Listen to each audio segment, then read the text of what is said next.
Welcome to the 2021 Power List, where we decided to focus on leadership and inclusion.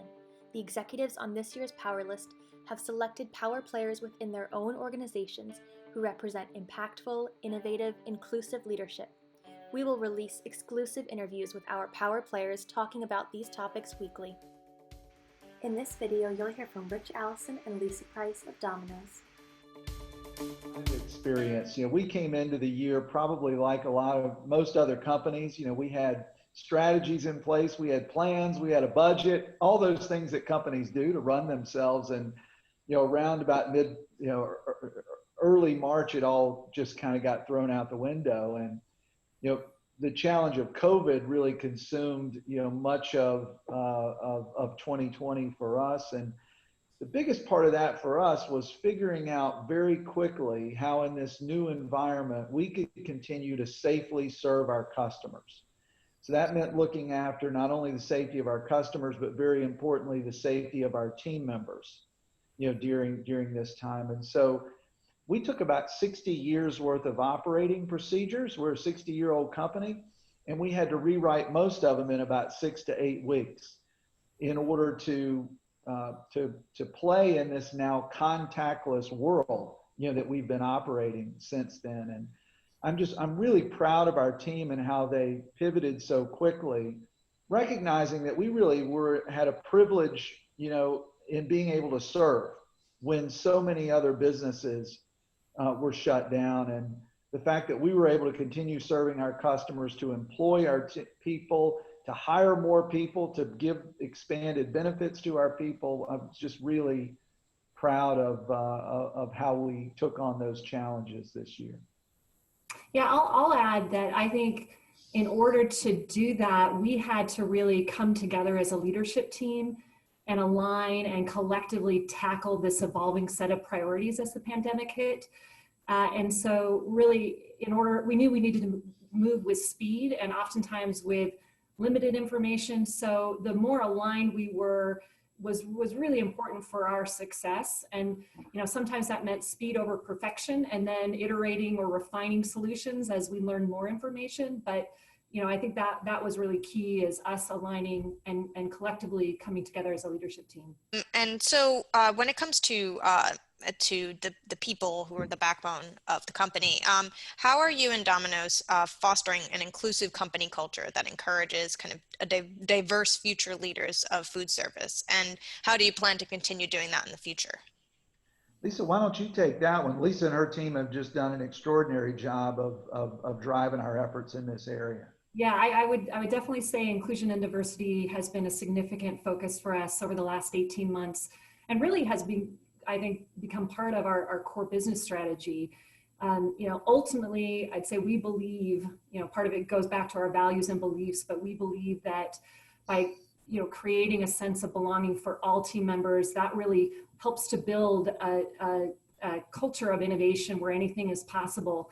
And I'd say two really tangible ways this past year we've focused on building future inclusive and diverse leaders for food service are through our employee resource groups and through our Black Franchisee Opportunity Fund. So I'll briefly touch on both. So our employee resource groups are voluntary, employee-led groups around shared identities that are really focused on fostering a more inclusive and diverse workplace. And as part of those employee resource groups, it really creates a great platform for individuals to build leadership skills, working with other team members, working with other leaders, around building connection, around supporting team member development, influencing of our business strategy, and giving back to our communities.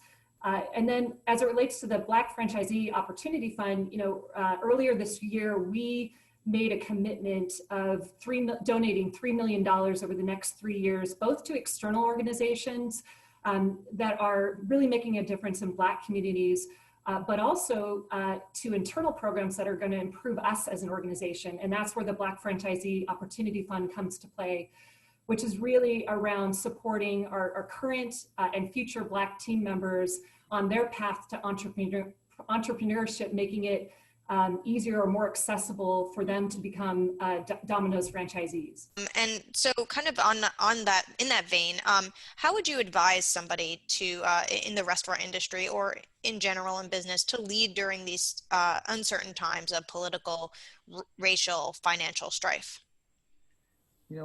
I think, just a couple of things. One we'll come back to again, which is, really know what your values are, and keep those front and center, when you face these types of challenges and issues, either in your business or in society more at large. The second is just listening. And one of the things that we did, particularly in the wake of the George Floyd tragic events around George Floyd and Ahmaud Arbery, and which I think just, we all felt, to our core, we recognized that team members were hurting and they wanted to be able to talk about their feelings and to not be afraid to do that in the workplace. And so Lisa and her team organized a number of listening sessions where we just gave team members the opportunity to talk about what's on their minds and how they felt. And, I participated in a number of those. Lisa did, other members of our leadership team. And for us as leaders, I think it was enlightening to just sit there and absorb and listen. And I think we learned a lot about how our team members, felt and saw the world. And it allowed us to step out maybe a bit of our own kind of lens in the way we look at the world. And I think it made us a stronger organization. It made us a more empathetic organization, a more vulnerable organization, all of which I think are really healthy when we're trying to work together and deal with business issues, but also recognize the place that we're in and the role that we play in broader society. I think leading with empathy is so incredibly important. And a bit of a perhaps a fun question. What is on your, I'm calling this what is on your to-do list for Domino's, let's say this year and beyond, and a bit more pie in the sky, what's on your wish list for the company and the brand?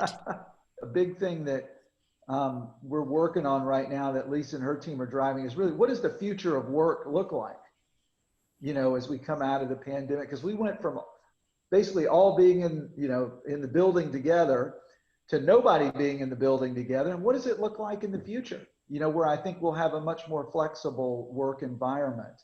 So that's one of the things I'm excited about. We may be able to, really enhance the employee team member value proposition, maybe avail ourselves to some team members who, may be able to contribute to Domino's that otherwise, couldn't in a more static kind of working environment.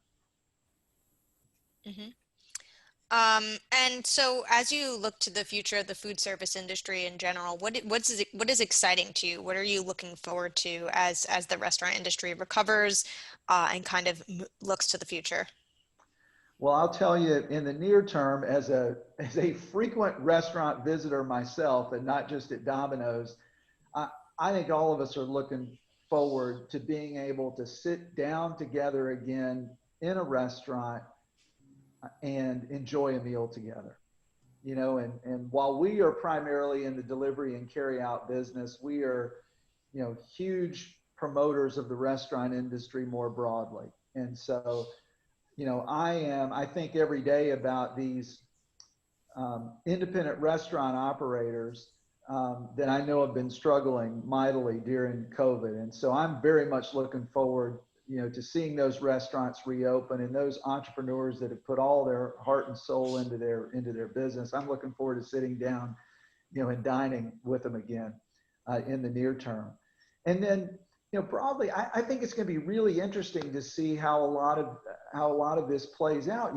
What does that new normal look like in our industry? And I suspect that it doesn't look like the old normal. It doesn't look like what we've been doing during COVID, but there's going to be elements of both that I think will be in play in the future. And we're just working really hard at Domino's to make sure that we position ourselves as a company and make the investments that we need to make to meet the consumer, meet our customer in the way that they want to interact with us as a restaurant brand in the future.